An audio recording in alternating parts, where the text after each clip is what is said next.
tardes, mis hermanos. Vamos a empezar el culto cantando el 114. Suenen dulces himnos.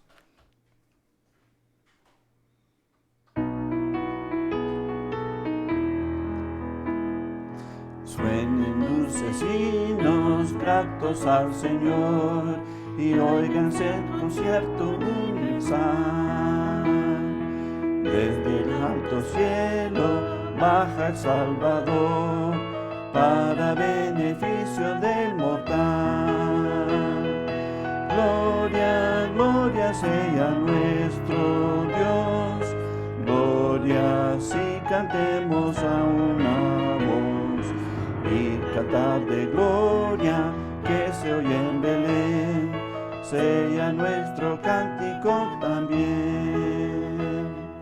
Salte de alegría, lleno de razón, la abatida y pobre humanidad.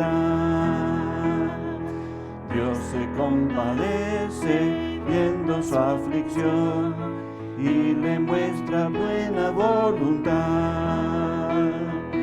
Gloria, gloria sea nuestro Dios, gloria si cantemos una voz. Y el cantar de gloria que se oye en Belén, sea nuestro cántico también. Sienten nuestras almas noble gratitud hacia la salud. Y a Jesús Cristo que nos da salud, tributemos nuestra adoración. Gloria, gloria a nuestro Dios, gloria si cantemos a una voz. Y el cantar de gloria que se oye en Belén, sea nuestro cántico también. Vamos a abrir en oración. Padre Celestial, te damos gracias, Padre. Gracias por este tiempo en el cual tenemos en memoria la venida de Cristo, Padre. Gracias por permitirnos cantar las alabanzas. Debemos cantarles más. Y recibe nuestra adoración, Padre. Pedimos que este tiempo sea algo de beneficio para mis hermanos, Padre, y que tú nos bendigas y nos ayudas. Es en el nombre de Cristo te lo pido. Amén. Pues vamos a cantar el 112, Emmanuel.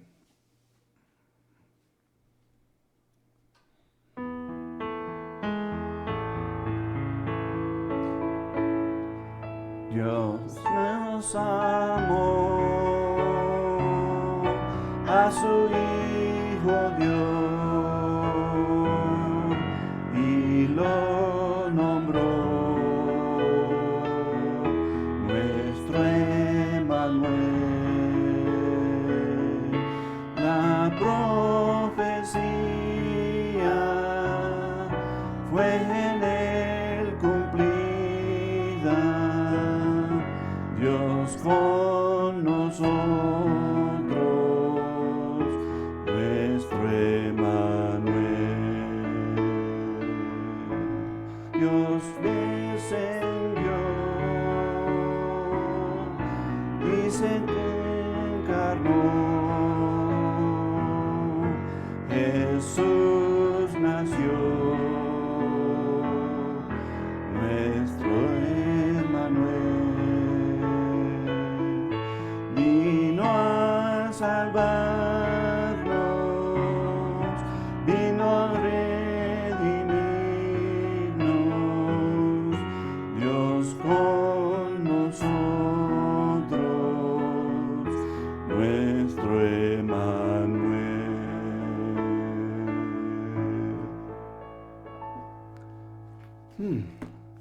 Pues amén. Pues hermanos, es un gusto estar con ustedes esta tarde. Si tienen sus Biblias, vamos a Apocalipsis capítulo 13. Apocalipsis capítulo 13. Y vamos a ver el versículo 8, Apocalipsis 13, versículo 8. La palabra de Dios nos dice, y la adoraron todos los moradores de la tierra cuyos nombres no estaban inscritos en el libro de la vida del Cordero que fue inmolado desde el principio del mundo. Repito en favor del pueblo. Y la adoraron todos los moradores de la tierra cuyos nombres no estaban escritos en el libro de la vida del Cordero que fue inmolado desde el principio del mundo. Vamos a orar. Padre Celestial, pido, Padre, que en esta predicación, Padre, tú te glorifiques, Padre, que este hombre no se vea, Padre, sino que Cristo es levantado y glorificado, Padre. Gracias por todas tus bendiciones, Padre. Pedimos, Padre, que tomas control y que nos bendigas en este tiempo. Es en el nombre de Cristo te lo pido. Amén. Pues aquí en Apocalipsis 13, 8, quiero enfocarme en la última frase aquí, donde dice, el Cordero que fue inmolado desde el principio del mundo. Y esto nos habla del gran plan de Dios, específicamente pues la salvación. Y en este versículo vemos que indica que Cristo es eterno, porque si el Cordero fue inmolado desde el principio, pues Él tenía que ser desde el principio. Y también nos habla que Él es Dios. Realmente para salvar a la humanidad tuvo que ser Dios. También nos enseña que la salvación vino desde el principio. No era desarrollado después o pensado después, sino desde la eternidad. Dios ya tenía esto en mente. Y que también desde el principio Dios estaba obrando su plan para redimir al hombre. Así que nada más en este versículo hay bastante. Pero el enfoque aquí no es que quiero hablar tanto de que todo esto vino desde Dios, sino que algunos hablan en contra de lo que este versículo dice, diciendo que los cristianos no son salvados hasta que Cristo llegó. Es decir, de los Viejos Testamentos no fueron salvos lo mismo que nosotros después de Cristo. Y esto es una mentira. Si Dios tenía esto planeado desde el principio y Cristo, el Cordero, fue inmolado desde el principio, ese sacrificio era desde el principio, pues el punto es nosotros somos salvos de la misma manera.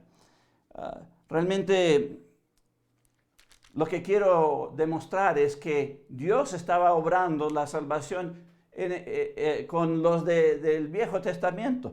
Y realmente el Viejo Testamento nos revela apariciones de Cristo antes de que nació, antes de su encarnación. Y realmente estas apariencias se llaman teofanías. Teo de Dios y fanía de mostrar.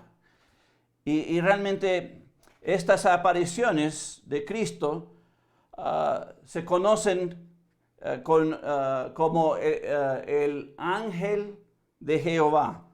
Y esto es distinto que cualquier ángel. Podemos ir a Génesis capítulo 22. Génesis capítulo 22, en los versículos 11 al 12.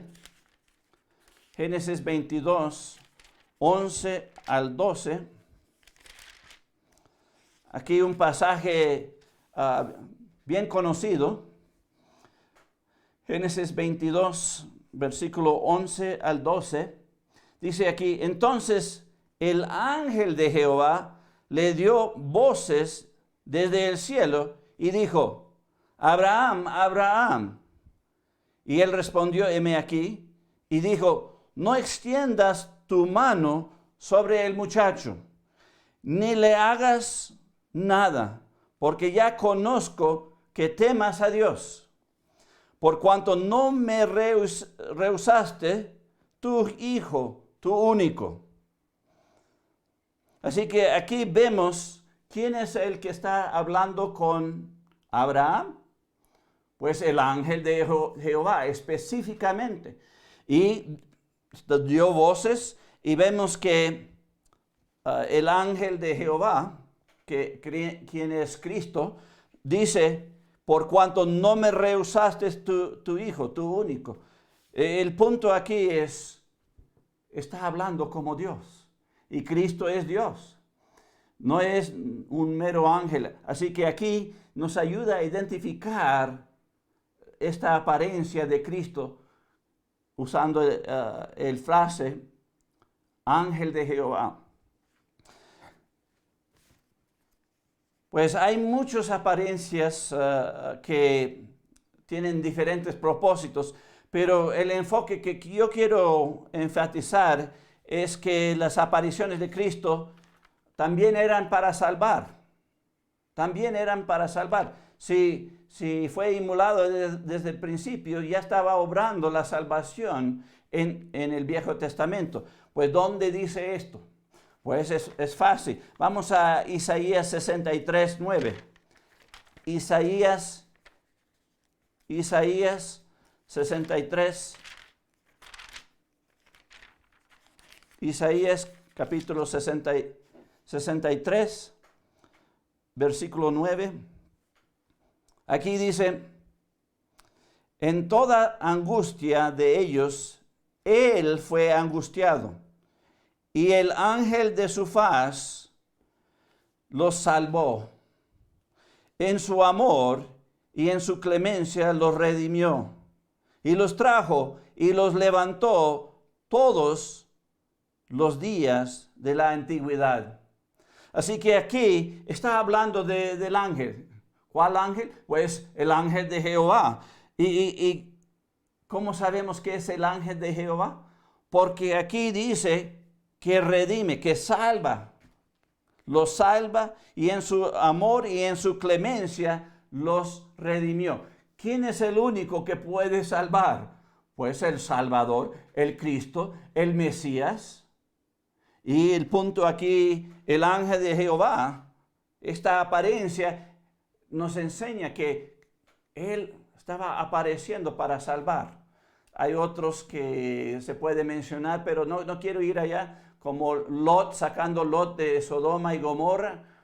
Hay muchos. Cuando el ángel de Jehová se reunió con Abraham antes de salvar a Lot, el punto aquí es, hay muchas apariciones. Y debemos verlo en vista de que vino a salvar. Vamos a seguir.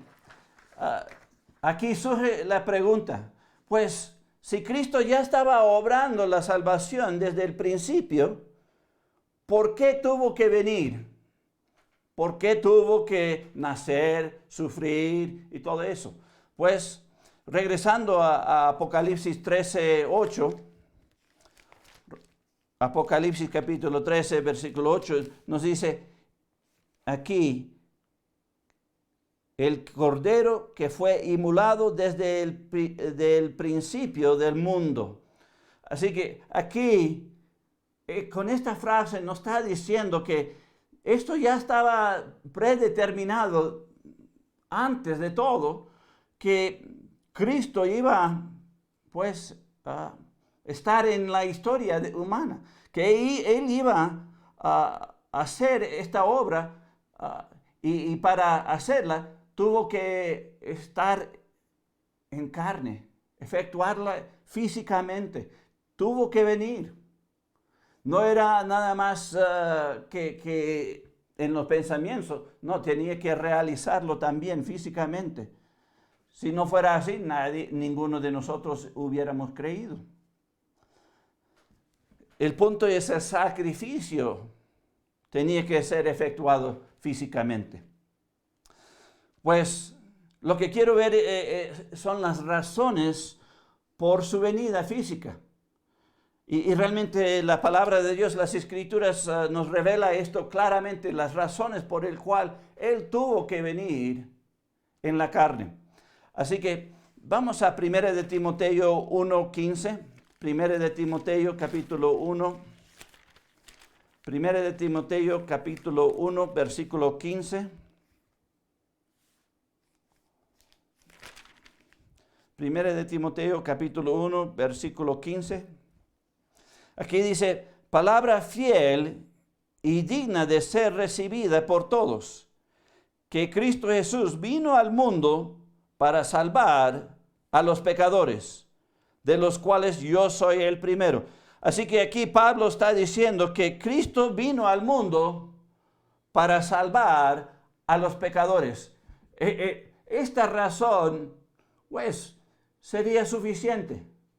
Pero realmente hay razones más para ver. Pero Cristo vino para salvar a los pecadores. También Lucas capítulo 19, Lucas 19:10, Cristo mismo también nos dice el propósito de su venida. Lucas 19:10. Lucas 19:10, Cristo dice, porque el Hijo del Hombre vino a buscar y a salvar lo que se había perdido. Y eso era nosotros, la humanidad. Él tuvo que venir para salvar. No podía hacerlo desde lejos.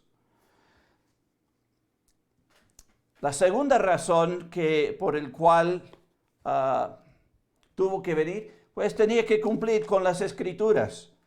Si no cumpliera con las Escrituras, pues no tendría el peso que tiene. No sería la palabra de Dios. Sería mentira. Así que en Génesis capítulo 3, versículo 15, Génesis 3:15, aquí una de las profecías, la primera realmente, dice, y pondré enemistad entre ti y la mujer, y entre tu simiente y la simiente suya.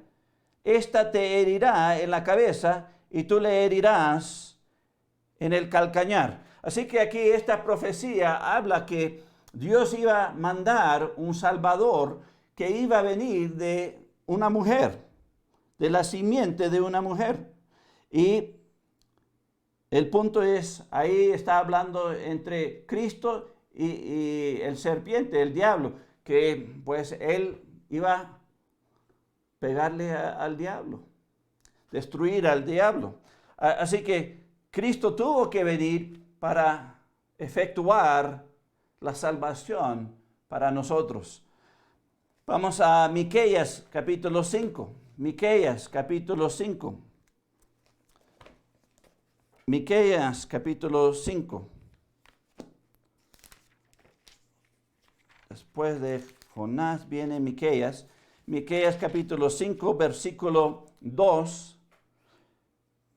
Miqueas 5:2 nos dice, pero tú, Belén, Éfrata, pequeña para estar entre las familias de Judá, de ti saldrá el que será Señor en Israel, y sus salidas son desde el principio, desde los días de la eternidad.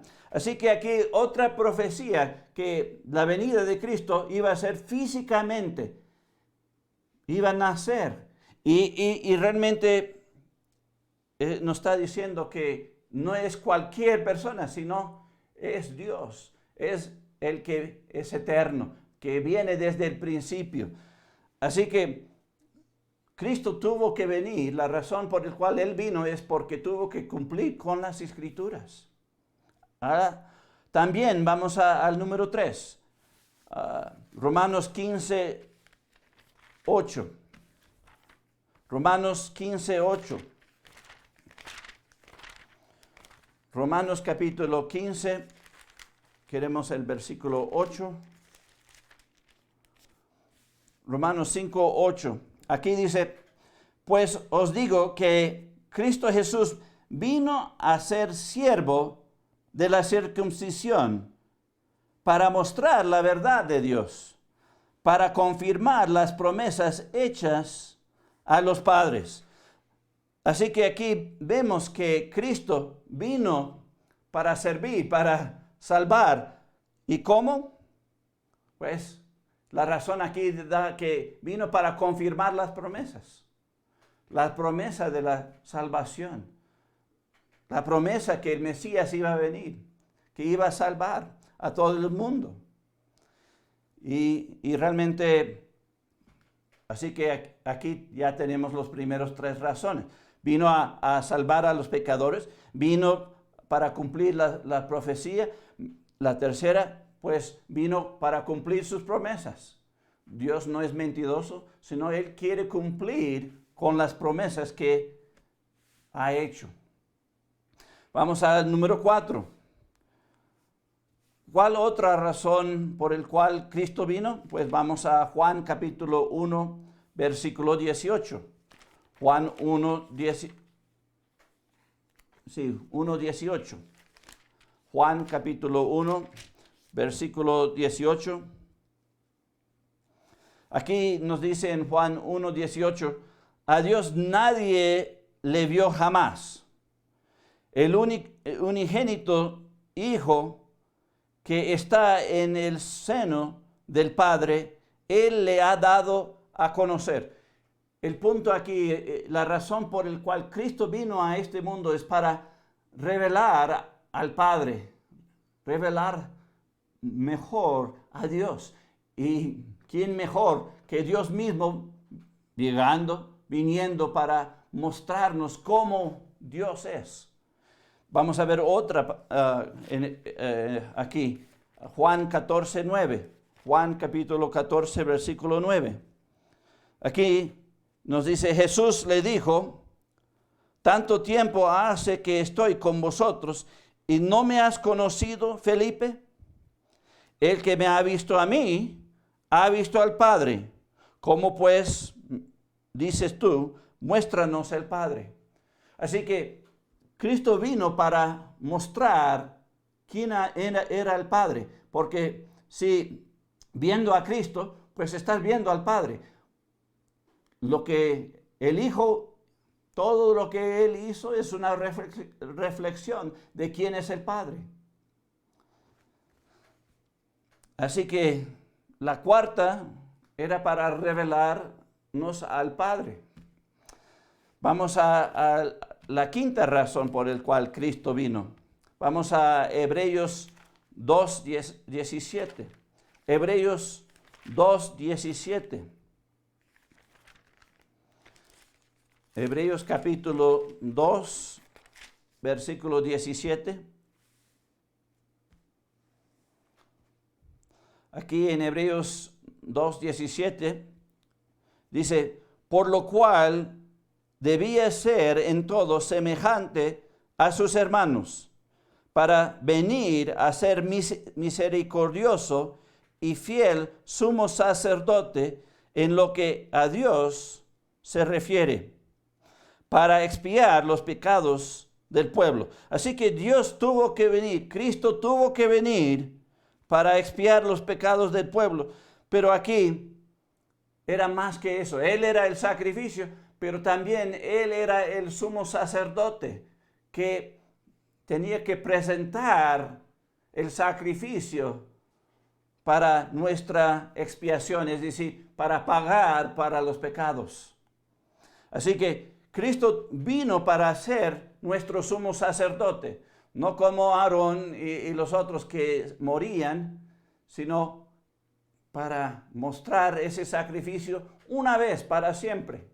Y eso es lo que la Biblia nos habla, que Él vino por esa razón, no nada más para hacer el sacrificio, sino para ser el sumo sacerdote, para presentar ese sacrificio ante el Padre, para expiar nuestros pecados. Pues, ¿cuál otra razón? Pues ya lo hemos mencionado, el número 6 es para destruir, pues para deshacer el pecado. El pecado pues nos hace morir y Él vino para deshacer el pecado, hacernos vivir. Y podemos ver esto en 1 de Juan 3, 5. 1 de Juan, capítulo 3, versículo 5. 1 de Juan 3, 5. Aquí nos dice, y sabéis que Él apareció para quitar nuestros pecados, y no hay pecado en Él. Así que aquí nos dice directamente la razón por la cual Él vino. ¿Apareció para qué? Para quitar nuestros pecados. Y el único que podría hacer eso, pues, el que no tiene pecado. Él tomó nuestro lugar. Él se ofreció, se sacrificó. Y así deshizo el pecado. Así que esa es la razón por la cual Él tuvo que venir a la tierra. Vamos a la séptima razón por la cual Cristo vino a la tierra. Vamos a Hebreos 2:14. Hebreos 2:14.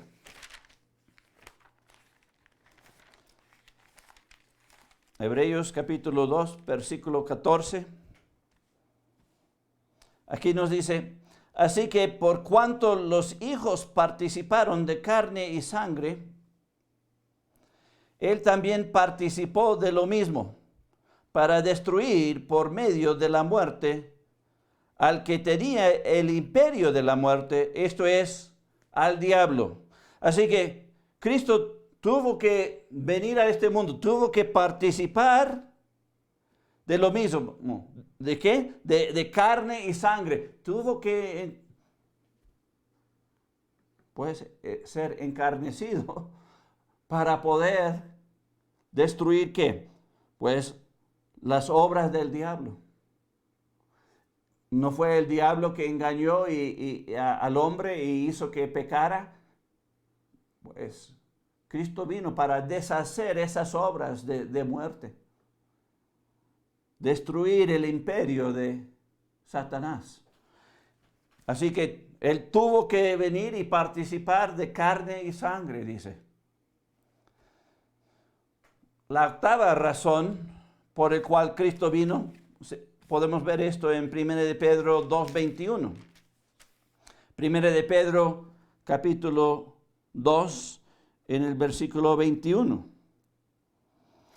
Aquí nos dice, pues para esto fuisteis llamados, porque también Cristo padeció por nosotros, dejándonos ejemplo para que sigáis sus pisadas. Así que Cristo vino a este mundo para darnos un ejemplo. ¿Un ejemplo de qué? De la santidad. Un ejemplo de sufrir para nosotros. Un ejemplo de servir a Dios. Un ejemplo de amor. Así que el punto es, vino para darnos un ejemplo en el cual debemos seguir. Debemos seguir en sus pisadas. Así que las 8 razones por las cuales Cristo tuvo que venir a la tierra, primeramente, pues para salvar a los pecadores. La segunda era para cumplir las profecías. La tercera era para confirmar las promesas que había hecho a los padres. La cuarta era para revelarnos el Padre, cómo es Él. Porque, pues, la apariencia y los pensamientos de muchos en cuanto a quién era el Padre, bien mal.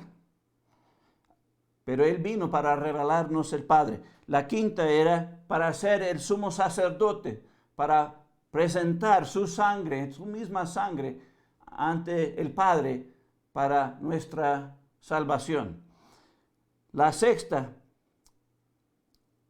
era para deshacer el pecado. La séptima, para destruir las obras del diablo. Y la última, la octava, era para darnos un ejemplo de la santidad, un ejemplo de amor. Pues vamos a cerrar con 1 de Pedro capítulo 1, 1 de Pedro capítulo 1, y vamos a ver los versículos 18 al 21. 1 de Pedro 1, 18 al 21. Aquí dice, empezando en el versículo 18, sabiendo que fuisteis rescatados de vuestra vana manera de vivir, la cual recibisteis de vuestros padres, no con cosas corruptibles como oro o plata, sino con la sangre preciosa de Cristo, como un cordero sin mancha y sin contaminación, ya destinado desde antes de la fundación del mundo, pero manifestado en los postreros tiempos por amor de vosotros, y mediante el cual creéis en Dios, quien le resucitó de los muertos y lo ha dado gloria, para que vuestra fe y esperanza sea en Dios. El punto aquí es, nos rescató. ¿Con qué? No con las cosas de este mundo, sino con la sangre preciosa de Cristo. ¿Para qué? Para que podamos salvarnos si creemos. El punto aquí es, Cristo vino a este mundo y hay muchas razones por el cual Él vino. Pero si no creemos, pues en vano para uno mismo. Cristo hizo todo, pero si uno no cree, pues no recibe la salvación. Y esto es algo que es interesante. Cristo vino y conmemoramos este tiempo de la Navidad, del nacimiento de Cristo. ¿Por qué? Pues, ¿por qué vino? Pues para salvarnos, para darnos oportunidad a creer. Pues vamos a cerrar con una oración. Oremos. Padre Celestial, te doy gracias, Padre. Gracias que Cristo vino a este mundo, Padre. Gracias por compadecerte de nosotros. Cada uno de nosotros necesitamos que tú nos salvas, que tú nos perdonas, que tú nos limpias. Y pido, Padre, que este tiempo de la Navidad podemos hablar de esto con nuestros familiares, amigos, otros, Padre, para que ellos también puedan tener la oportunidad de creer en Cristo y ver qué tan importante era la venida de Cristo a este mundo para salvarnos. Te doy gracias por Cristo. Es en el nombre de Él te lo pido todo. Amén. Pues hermanos, gracias por el tiempo prestado. Que Dios le bendiga y nos vemos la siguiente vez.